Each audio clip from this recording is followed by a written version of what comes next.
toza na kati ya salle ya St James Hall esika bongo Koffi Olomide azali patron tokutani bongo na bandeko bapesi biso ba impression na bango par rapport ya nzembo patron na bango asaleli Papa Wemba asali normal ja Papa Wemba toki ba impression na bango siko to continuer route na biso koyoka ba impression ya ba congolais pe ba kino mususu aye koyeba siko ke ata badeko na ba problème na bango. Mais Moutou a koufi aki grand et puis géant. Ndé aye ko sey loko wana pona a se rattraper par rapport ya bato balobaka so yene nini.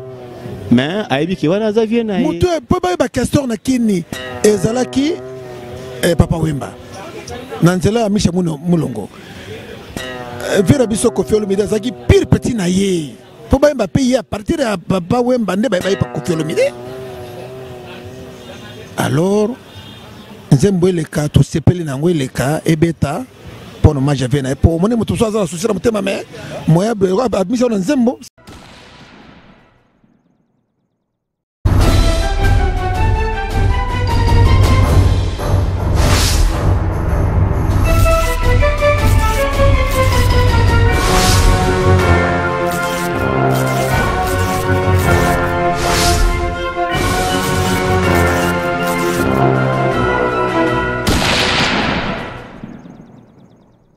Bonsoir tout le monde, bonsoir monde entier. Nazarabon et Senghor Okuta Nabino, surtout ceux na Yebike, Nazar Okuta Nabino Bayangai, Nazara vraiment na Senghor. Et je dis bonjour à de la nation Moki Mombaya monde entier.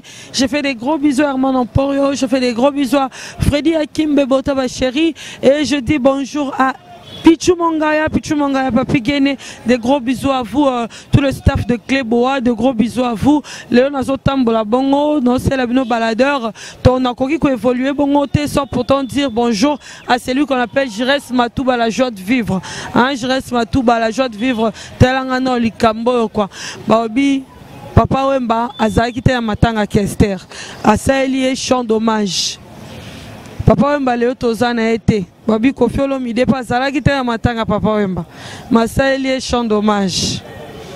Siko na ngina yeba ba impression na bino bana Congo, ba impression na bino tout bana monde entier par rapport à Likambo. Yango lelo na yebon rotambola na za bon na matonge na yoka ba impression batu na rolonga matonge na rotambola vraiment le autre za tout Kinshasa to par rapport ya nzembo hommage au Koffi ya embeli Papa Wemba ba impression bana Congo balobini pona yango to tambola bongo koluka nani akozala capable ya rotema na boso caméra parce que caméra era facilité nani akozala capable ya rotema na boso caméra ko bisa biso ba impression par rapport ya nzembo ya hommage au Koffi Olomide ya embeli Papa Wemba le Shungu vieux Wemba dio. Bonsoir papa. Bonsoir. Oui papa le to tamboli pour Koffi Olomide à Salibongo chant ya hommage par rapport ya matanga ya Papa Wemba sorozan liloba koloba. Bon asali Koffi Olomide asali chant par rapport à hommage à Papa Wemba bon na trouvant ngaza musala nzambe mais bon en tant que Congolais hein tu vois tu as actualité des jeunes tambola bon autrefois tu as que Papa Wemba na Koffi bana au Canada des sons vivants du vivant de Papa Wemba au Canada bon et puis Papa Wemba tika maloba que Koffi Olomide a comme un obsèque n'a été effectivement pas comme a été bon après sa mort maintenant après la mort de Papa Wemba Koffi Olomide a sali nzembo mobo ya hommage à Papa Wemba bon moi je trouve cela un peu louche parce que du vivant de Papa Wemba semble-t-il Koffi a cochonné Papa Wemba trop selon la landi ba émission sur la chaîne a cochonné trop a porté ba makambo belé contre personne à Papa Wemba bon alors maintenant de bazena un conflit effectivement conflit moisa réel entre qui réel entre les deux musiciens alors maintenant ils s'entendaient pas du vivant de Papa Wemba ils s'entendaient pas bon une fois Papa Wemba mort Koffi a salinze Momo en hommage pour rendre hommage à l'artiste Papa Wemba décédé bon un peu louche parce que de son vivant du vivant de Papa Wemba il s'entendait pas Papa Wemba décédé bon Koffi vient faire une chanson pour rendre hommage à Papa Wemba bon c'est pas opportun pour moi, je trouve cela sans objet. Bon, ça peut être une ironie ou une sorte de... on a créé polémique thème. C'est pas vraiment trouvé en commodité parce que de leur vivant, une fois mort, Kofi Olomide Mbeli Papa Wemba Nzembo, bon, c'est pas vraiment opportun. Il fallait na vivant na India senga Papa Wemba, leur Papa Wemba est vivant. Assez peut-être Nzembo au senga pardon. Pardon que vous aviez nangai, c'est leur histoire en musique avec ça tu vas avoir camarade mais Makasi à l'époque Papa Wemba a fréquenté Kofi, Banda s'est fréquenté, même Kofi il a joué dans Viva la musique, bon, de leur vivant, bah ça a été bayo kana. Mais une fois Kofi, il fallait senga pardon parce que c'est lui peut-être Azali qui n'a âge par rapport à Papa Wemba de son vivant, du vivant de Papa Wemba, il n'a pas fait un effort pour demander pardon à son aîné qui est Papa Wemba par rapport à Makamna, bon, le vieux grand frère Azalaï Mukolo Papa Wemba Kofi. Maintenant, après sa mort, il rendre hommage na Yaya na Eo Akufa Kiwana. Bon, pour moi, je trouve ça pas opportun. Hein. Oui, là on continue. Tokutani suna frère Nabiso Mususu. Ouais, c'est Peli Kopé, ça va impressionner Liboso à Cléboa. Bonsoir papa. Bonsoir madame. Oui, Balandi à Cléboa, Bazana Bazolanda, Balingba va impressionnant par rapport à Nzembo Oyo, Kofi Olomide à Sali pour l'hommage à Papa Wemba, va impressionner les Andengeni. Bon, va impressionner les Congolais, ils ont mabete. Pourquoi? Parce que ceux qui m'ont coupé, bakanga porte était que mutu kingani akende matanga wanate. Même les leçons du président de la République a coupé. Je crois parler de la nation que vous avez ouverte pour la Moutounyos.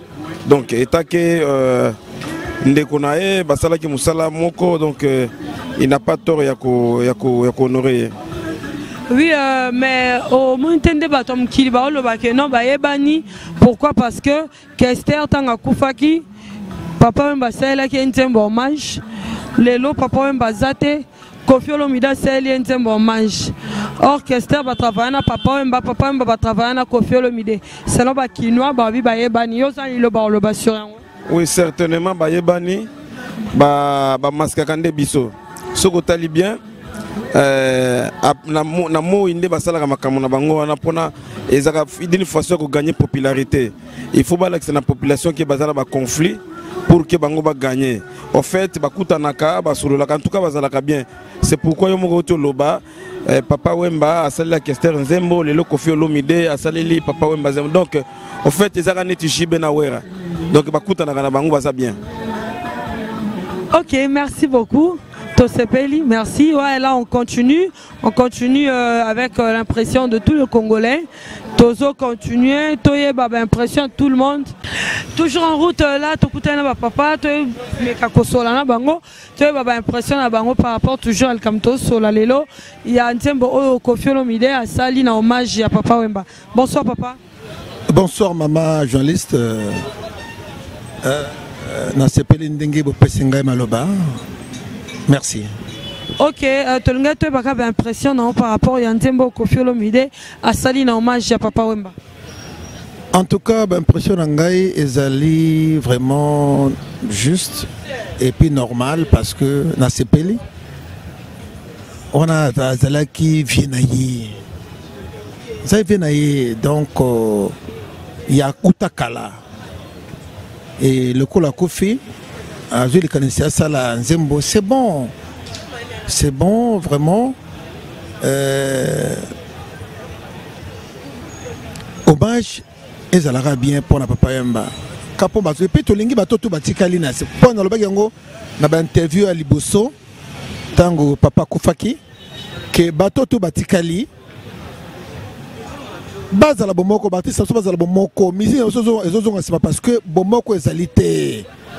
Bah ivoirien bah tout va dominer parce que musique c'est parce que bon moi qualité surtout bazali mon papa mazo bazala bloc so bazali bloc mais bah studio malamo au salam ça wa makama bien au salam awa alors tolingi que tala exemple il a fallu pour pande à sala qui Pierre Tombali à Al Pacino c'est bon le quoi passe il mon papa mbaba ko fasali Nzembo ya leki na ye pe azala ki pe moto c'est pas na ye Kingster blessure pour ezali et malamu tete motroko Papa Wemba matanga ya Kester mona bimisi ya komate c'est pas normal.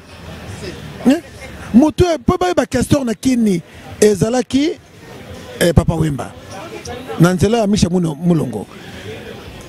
Vera biso Koffi Olomide zaki pire petit na ye.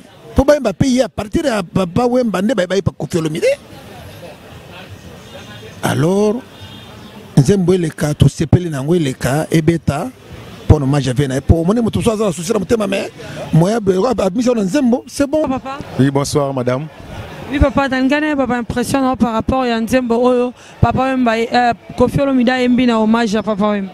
En fait, impression que Koffi Olomide premièrement, c'est un jeune frère à papa Wemba, Banda Lelote, ça date depuis longtemps. Koffi Olomide a eu à Pesa, papa Wemba moi quelques titres. Et sauf que bango de ndeba yebi vraiment papa Wemba ngazana sokazana petit na epena o linga Koffi Olomide. Koffi Olomide pe même grand frère de papa Wemba bien que dans le monde musical moi ba zizani et kotaki par rapport à moi pe ba polémique dans le monde musical ndenge zalaka mais nzembo o asali papa Wemba vraiment papa Wemba mérité yango surtout aux autres as vraiment de la part il y a petit frère na Koffi Olomide ça vaut vraiment la peine que Koffi aime papa Wemba nzembo vraiment ça vaut la peine. L'impression que c'est une très bonne chose. Koffi Olomide ndenga c'est papa Wemba nzembo après sa mort. Merci beaucoup, c'est gentil. Oui, Tozawa anakati ya salle ya Saint James Hall, on fait notre entrée. Tokuta ndeko moko a lingi a sepel kopesa biso Tozawa anakati tokuta ndeko a sepel kopesa biso impressionné par rapport ya Nzembo oyo monsieur Koffi Olomide a saleli na hommage à papa Wemba. Bonsoir. Bonsoir maman. Oui papa na yo talo lelo na yo kaka impression na yo par rapport à Nzembo oyo monsieur Koffi Olomide a saleli papa Wemba. Ah donc bon premièrement non nga na orebi ça ba mélomane ba fan tout ya biso ya quartier latin ya mokili mobimba donc so ba ki Nzembo wana donc tant on fait ça ki Nzembo abula ki moi trop pour aller na bureau bon tant ba annoncer moi news que va d'arriver ça qui est passé. Ça qui est vraiment passé. Koloba ya batu bakoloba loba ke no ve nani bayoka na raté oh boy. Mais tant on va ça Nzembo wana na moi regret que non ya na enda kwatiki biso. Mais soki bato ba zap na mato ya koyoka ndeni Nzembo le ve ayembeli bango. Ndenge pa yembeli ya na donc voilà ainsi de suite. Ouais, parce que Bakino Bobby, papa Wemba a salé Kinkester Nzembo après hommage nae. Akendaki pete na matanga papa Wemba Koffi Olomide pa kendaki te na matanga ya nani papa Wemba kendaki te na matanga Kester Koffi Olomide pa kendaki te na matanga papa Wemba babi pona ko se rattraper on va sala bomba Nzembo yo monde te premièrement pona Koffi Olomide ezaki bongo te fazalaki te azalaki en déplacement le matin avait écouté donc il y a papa Wemba écouté en déplacement donc aïe écoute koya na écoutoyer bon bah les ont dit qu'il y a baba musicien belé koloba loba moto ke ba yo kana raté osoka ye ba ko sala boye ndé on mauvais ami bendaki mais wana za ya na donc koya na été au ninité fazaki en déplacement donc mamoulimbisi manda muna compte ya quartier latin. Ok, merci beaucoup. On est là avec notre vieux, on dit bonsoir. Bonsoir maman. Oui, papa Toza, pour nous avoir impression par rapport à Nzembo, Koffi Olomide a sali na hommage à papa Wemba. L'impression est très profonde parce que on a ramassé question que posée directement là. La comparaison que vous venez de faire, elle me fait un peu rigoler. Un peu rigoler, bon, c'est un rire macabre au fait parce qu'on est en train de parler des gens qui sont mortes. Balobi, papa Wemba, asaleli Kester Nzembo pour kendeki matangate. C'est-à-dire, bon, ça arrange qui pour papa Wemba koufa pesi Koffi asala Nzembo pour kendeki matangate. Je ne crois pas que ce soit une. Et ça remarque nangate, et ça remarque à Congolais. C'est ce que je dis, hein? Je leur accorde l'expression, mais seulement cette comparaison ne tient pas. Pourquoi? Parce que, nous avons ce exemple typique. Ce qu'on a dit profondeur, il y a Nzembo, papa Wemba salela qui Kester. On a compris que, oui, on a compris que M. Azalaki blessé intérieurement. Très. Et, on a coupé ça témoignage parce que j'étais à côté de Kofi Olomide quand cette histoire est arrivée, le patron de Quartier Latin. Je vous dis que c'était quelqu'un qui était très marqué. Parce que le Lobozolo va polémique, mais vous ne savez pas les relations qui existaient avant entre ces deux personnes. Pourquoi on n'en parle pas? Pourquoi on veut prendre seulement le mauvais bout du bâton qu'on a plongé dans la merde? Je ne crois pas. Hein? Des fois, il faut avoir une certaine humanité. Hommage à Salile Nanzemboana, vous allez sentir, c'est à la profondeur, c'est à la hauteur de l'homme. On sait Kofi quand il compose quelque chose, et surtout qui vient du fond de son cœur, c'est que ça vaut. C'est vraiment profond. Ouais, tout ça, na katia sali à Saint James Hall, et si bongo Kofi Olomide azali patron, tokutani bongo na bandeko, ba pesi biso ba impression na bango par rapport à Nzembo patron na bango asaleli Papa Wemba. C'est normal, j'ai pas un bateau qui va impressionner avant que tu continues route na biso, tu continues route na biso, quoi qui va impressionner, il y a des Congolais, peu qui n'ont ou peut-être pas un préoccupation à dire. Oui, avant tu écoutes un de comme moi si bonsoir. Oui, bonsoir. Oui, chérie, tu as une impression par rapport à un Nzembo hommage, au Kofi Olomide Saleli Papa Wemba pour nous donner ondeni. Bon, soit c'est lié à Mabete, Zamalam, pour Nazali, Papa Moro, Azaki, Malam, Nabatou, Azaranki, Nabatou, Té Banzaki, en tout cas, vieux Moro, il y a cool vraiment. Azaki, bien, Azaki, gentil, Nabatou, Aïba, Kovanda, Nabatou, problème, il y a Koya, Vandi, Nabine, pour partager, vos solliciteurs, matin, à Koya, Banzaki, Moutoumouka, Azaki, simple, Azaki, orgueillité, Aïba, Kovivre, Nabatou, Aïba, Kozana, Nabatou. Soit c'est lié à Nzembo, c'est un peu la vie, c'est ça, bien, à Sepenaming. Oui, merci beaucoup. Pour Bakino Balobi, sa manière de se rattraper, pour Ndenge Papa Wemba, ayaki pe matanga Kester te asela ke Nzembo, Kofi Olomide pa ye matanga Papa Wemba ta asela Nzembo, pour na lobi nini na ba impression. Bon, ce qui est ayaki matanga ya Papa Wemba te bon mutu na mutu aza mentalité na ye. Bon, habité ceux qui amona Papa Wemba na mabenini.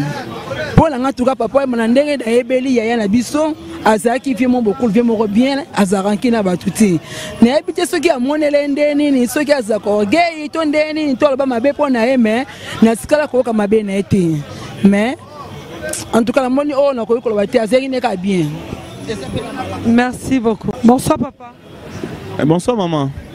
Oui papa, tozo tambo alelo tolinga to ba impression na bino par rapport à Nzembo oyo Kofi Olomide a sali hommage à Papa Wemba.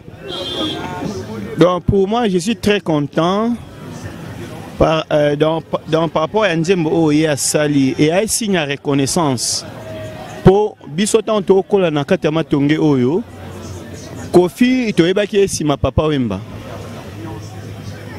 To ebaki na banjembo ya ba ani boyeye si côté mon a donc Kofi lelo a comme oya komaki mais na ba parcours na e l'air mo barando na vie boina boye to mona mutu ka obiso to ebaki ke akoza mwana vie mais lelo zo sa boendeni mais or yepe azapeka maeli po banzembo na e rappé bien ba nzembo na été akana mwa mebele mais ba futilité wana musobi biso landa ngote puisque par na yo donc retrouver on Nzembo o mtoyemba na cadre d'artiste non surtout musicien par na yo tant musicien toi oyemba ozwa par na yo mais ba futilité wana ya bat o bazana bango barando mais par rapport ya eloko ya sali eza reconnaissance ayeko yeba siko ke ata badeko na ba problème na bango mais mutu o ya kufi aki grand et puis géant Ndé ayeko se eloko wana pona a se rattraper par rapport ya bato o balobaka so ye ndenge nini mais ayebi ke wana za vie na ye asali yango na reconnaissance mo eza bien il fallait asala yango donc asali bien soit asala yango te ingeza mabe. Oui, on est là toujours en route tozoluka toujours volontairement ko kiko yebisa biso ba impression na ye par rapport ya Nzembo hommage o Kofi Olomide asali. Bon papa, tu peux passer derrière mon caméra? OK. Par rapport à Nzembo, Kofi Olomide a saleli grand frère Naye, azali bongo Papa Wemba, tozoluka toujours. Bon, on a pas difficulté, tokuta na nango. On retourne à Moutousou, non, boy. Mais c'est toujours notre travail, on n'a rien à faire. On est là en route par surprise. On a DJ Trésor, DJ Mouné na Congo. Babi DJ Trésor, Planète Sono, Baboire Araye. Bonsoir DJ Trésor. Bonsoir Yvette Kalombo, la silencieuse. Ah oui, moi Colocombo, la silencieuse. J'ai l'impression par rapport à un hommage au Koffi Olomide à Saline hommage à Papa Wemba pour nous montrer. Bon, en parlant d'artiste, l'artiste Watotika Biso Papa Wemba, que son âme repose un peu. Bon, il y a un problème, c'est pour les artistes. Tout le monde nous les côtés, nous sommes les gars qui ont baranki na bango. Bref, mais pour nous la trouver pas mal, ils ont bien à rendre hommage à pire venae. Je biga Papa Wemba Koffi, moi quand la chose est son année ma solange aux alaki. Oui, goya na monde de la musique et à Monique no Vandi peut-être à zalaki tanaye. Tanaye Bikoki à rendre venae dernier hommage malgré à qui tanaye na matanga na été. Bon moi je trouve ça pas mal. Ok, on est qui bon impression il y a DJ Trésor, DJ Mouné na Bamboko, DJ Trésor Planète Sono. Oui, bonsoir. Bonsoir. Oui, papa Tony tu as impression par rapport à Ndiembo Oyo Papa Wemba ou basali hommage à Papa Wemba pas Koffi Olomide. En tout cas, c'est vraiment une bonne chose. D'abord, on a badaba vena biso parce que moi je suis de Matongé. Matongé, on a vena biso Matongé, banda histoire. Donc, comme on a vena biso Quadra, Koffi Olomide, Asaeli, on a grand frère d'abord nous, à part nos musique, grand frère naïe. Et puis ndinga rendre hommage na Kosela Nzembo ya malamu parce que na yoka kiango ezaki tellement bien, et là ba parole mon bouda vraiment choquante et ça là bien. Donc bisoba na Matongé. Donc, Topis d'abord, on a vu Koffi Olomide, merci. À Kanisi, Kosela, Papa Wemba, hommage. Bato, nous sommes là, n'importe quoi pour na combo naye. On a enseigné pas naye à Kangaka Matoi parce que c'est toujours comme ça. Alors, qui proche à Papa Wemba, donc c'est fort et possible. Bato, le bakama B sur Mamboueda intime pour na bango. En tout cas, coup de chapeau à vous, président Koffi Olomide. Nous, on est là, on va se soutenir à fond parce que Yonde Totikali Nayo. On a perdu Papa Wemba, un monument qu'on avait. Et maintenant, nous avons notre monument qui est resté, les vieux Quadra Koraman, Koffi Olomide. Merci, Totikali Nayo, mais au moins, Zalaka Nanzela ou Zalaka. Oui, on dit merci beaucoup à tout le monde, merci à Koffi Olomide pour cette belle chanson au Salé Libongo Kouloutou Nawazali, Papa Wemba. Et je fais de gros bisous à Armand Emporio. Et je dis merci à Jires Matouba, la joie de vivre. Merci à toi. Et je fais des gros bisous à Sissi Cyril, Nawesh, Karia, Pacos. Et je fais des gros bisous à Kenon Moukena depuis Londres, Wabi, homme crédible de la part de Nono Fuji. Kenon Moukena, Wabi, homme très crédible à Londres. Je fais des gros bisous à toi. Et j'ai fait de gros bisous à Gigi Amnas, ma cousine préférée, Babi Ozarayanga. Gigi Amnas, ma cousine préférée, Motema Tuturoba, Maman Bana. De gros bisous à toi, de gros bisous à Noël Okito depuis London. De gros bisous à Dodo Vicente, Babi et Zangarate. Attendez, Zangarate, Dodo Vicente toujours. J'ai fait de gros bisous au président Aridi Kayombo depuis Djobour. Aridi Kayombo, de gros bisous à toi depuis Djobour. Et je fais des gros bisous à celle qu'on appelle Ruby Emma. Et Teddy Vita Angola, loin de la France, des gros bisous à toi, des gros bisous à Xavier Rodriguez, des gros bisous à Philippe Fata qui a tout le monde, tous ceux qui m'aiment bien, je vous fais de gros bisous à partir de loi. Bob Kuba, Bob Kuba, de gros bisous à toi. Et je dis à nous retrouver très bientôt, toujours connectés chez www.cleboa.com, ensemble avec De la Nation Mokili Momba, l'homme invisible. Bisous à vous.